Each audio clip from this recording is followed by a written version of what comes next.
phrase à la fin, parce qu'en gros, il nous fait tout son truc pendant 13 phrases, et à la fin, il nous dit oui, mais tout ceci c'était un rêve, hein. Tout ceci c'était un rêve, je me raconte sous la forme d'un conte. Pourquoi on n'interprète pas trop cette phrase? Parce qu'en fait, elle nous renvoie au dit que tout ceci peut être simplement psychique, spirituel, n'a pas forcément de réalité concrète sur le terrain, et que c'est peut-être simplement un jeu initiatique.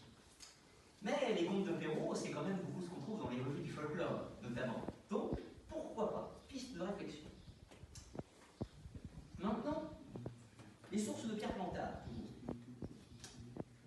Toutes les sources que j'ai utilisées pour faire cette conférence, à part 2-3 exceptions, ont été faites avant la publication de l'Or de Rêve.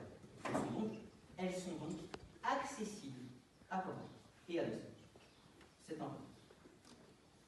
Maintenant, la grande question qu'on peut se poser, c'est comment Pierre Plantard a une connaissance du livre de l'abbé Boudet. Parce que l'abbé Boudet, quand il a sorti son livre, ça n'a pas eu un franc succès. Il n'a pas vendu beaucoup, il en a donné beaucoup, mais on se pose quand même la question de comment ce livre complètement inconnu a pu arriver jusque dans les mains de Pierre Plantard afin que ce dernier en parle, étudie et possiblement l'utilise. Pendant très très longtemps, j'ai cherché un lien entre les milieux ésotériques et Pierre Plantard. Entre les milieux ésotériques et l'abbé Boudet. Pourquoi? Parce que Pierre Plantard fréquente les milieux ésotériques. Comme les gens, il lit les revues, il lit l'initiation, le Dual d'Isis à l'époque, il lit Atlantis, bien évidemment, plus tardivement. Et du coup, pendant très longtemps, j'ai cherché si des occultistes de la fin du 19e ou du début 20e avaient connaissance en fait de l'abbé Boudet. Et il semble que oui. J'ai trouvé une seule référence dans un livre écrit par Ernest Bosc, qui utilise aussi des pseudonymes Marcus de Bèze,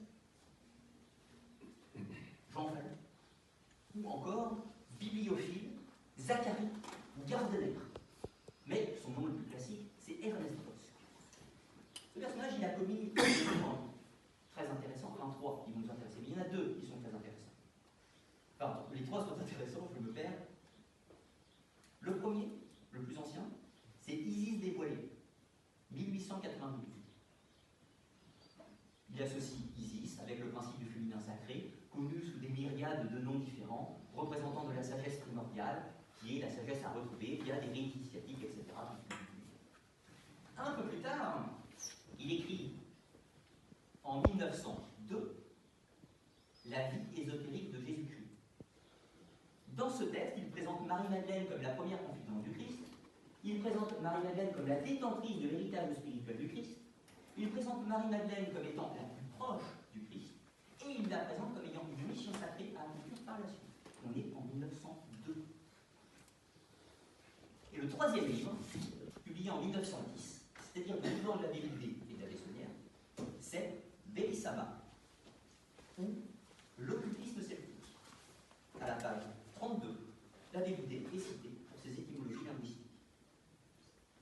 Ernest Bosc était membre de l'ordre martiniste de Papus, de l'ordre cabalistique de la Rose-Croix de Guaita. Tous ces livres figurent dans la bibliothèque de Guaita, qui ont servi de bibliothèque pour tous les membres de cette organisation. Il a écrit plus de 30 articles dans la revue Initiation. Il a écrit dans le Dual d'Isis. Il a écrit dans La Courtoisie, autre magazine qui a été repris par Paul Séville par la suite. Ernest Bosc connaît tout le milieu ésotérique parisien. Tout le monde. Et il cite Boudet. Qu'est-ce que ça veut nous dire? N'allons pas trop loin en hypothèse, ça veut simplement dire qu'un occultiste qui a fréquenté les milieux parisiens connaissait le travail de Boudet, l'a lu. Et tous les autres ont lu les livres de Bosc. C'est simplement ça que je dis. La recherche devra continuer au-delà de ça. Ce qui est encore plus intéressant, c'est que ce personnage d'Ernest Bosc, qui n'est jamais cité par Plantard à ma connaissance, il a une obsession pour la déesse Isis Bélissama, qu'il associe comme un seul et même personnage qui ont des cultures différentes, vous l'avez très bien compris. Il est obsédé par une théorie qui est, accrochez-vous bien, que la langue originale de l'humanité, c'est le celte. La langue originelle de l'humanité, c'est le celte, sous-entendu, en fait, toutes les langues qu'on connaît après, c'est-à-dire pas du tout l'hébreu, tout ça, non, non, les celtiques, les Volques tectosages, qui serait la langue première adamique, et que, après, c'est que des dérivés. Ça vous rappelle quelqu'un? Il vous cite également la légende de Rame le Bélier. Alors ça, c'est très intéressant, pas par rapport à la Bibli, mais par rapport à Pierre Plantard. Pierre Plantard, dans ses premières revues Vaincre, dans les années 40, cite la légende de Rame le Bélier. Rame le Bélier, c'est quoi? C'est une sorte de prophète, une sorte de mage tout-puissant, quasi divin, qui transmet la tradition d'une terre à une autre, etc. Je ne vous fais pas toute l'histoire. Mais cette histoire de Rame le Bélier est omniprésente dans la pensée d'Ernest Bosc. Ensuite, il nous parle des cromlechs naturels en tant que lieu d'initiation pour les anciens sectes. Il nous parle abondamment de Marie-Madeleine, je vous le disais tout à l'heure, et il nous parle des Templiers en tant qu'initiés gnostiques, détenteurs de cette tradition. Et en plus, il nous parle même de l'Atlantide. Comme quoi tout ceci, c'était l'Atlantide. Mais elle était où l'Atlantide pour Bosc?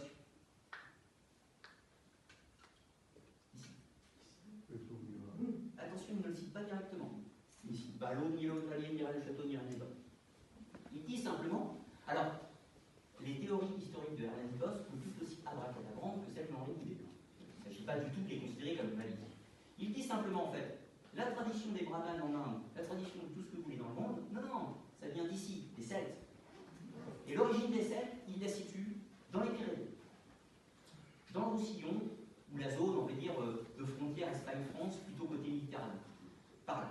Il considère que c'est ici le point d'origine de la tradition primordiale. Donc, Ernest Bosc est un mage alchimiste, Pierre Plantard est un mage alchimiste dans leur quête. Henri Boudet, je ne m'avancerai pas à dire cela. Maintenant, j'ai dit quelque chose de faux tout à l'heure. J'ai dit que Pierre Plantard est le dernier mage alchimiste du Racès. C'est faux. Le dernier mage alchimiste du Racès, c'est toutes les autres personnes qui viennent ici et qui construisent l'histoire, transforment l'histoire, qui apportent leur propre fantasme,